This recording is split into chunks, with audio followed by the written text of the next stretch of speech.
আপনাদের বাংলা সিনেমার যে অভিনেত্রীর কথা বলতে চলেছি, তিনি জীবিতকালে তার খ্যাতি ও সম্মান দেখে যেতে পারেনি।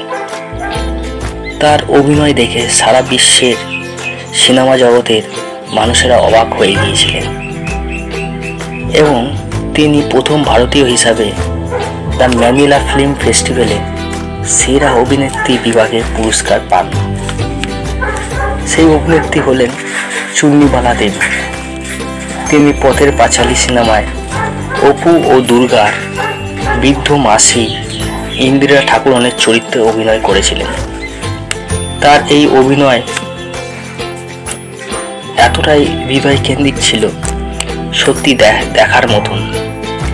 কিন্তু ভাগ্যের পরিহাস দেখেন আপনারা, 1955 সালে পথের পাঁচালী মুক্তি হওয়ার আগেই তিনি মারা যান।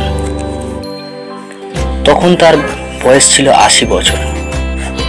আপনারা ভাবেন একবার, চুন্নিবালা দেবী তার জীবনের সেরা অভিনয়টা তিনি বড় পর্দায় দেখে যেতে পারেননি, কিন্তু বিশ্ববাসীকে দেখিয়েছেন অসাধারণ তার অভিনয়। এমকে স্টোরি। চুন্নিবালা দেবীর বাংলা সিনেমার এই অবদানকে কোনোদিনই ভুলতে পারবে না এবং চুন্নিবালা দেবী প্রতিটি সিনেমা প্রেমীর হৃদয়ে অমর হয়ে রয়েছেন। ভিডিওটি কেমন লাগলো নিশ্চয়ই জানাবেন। ধন্যবাদ।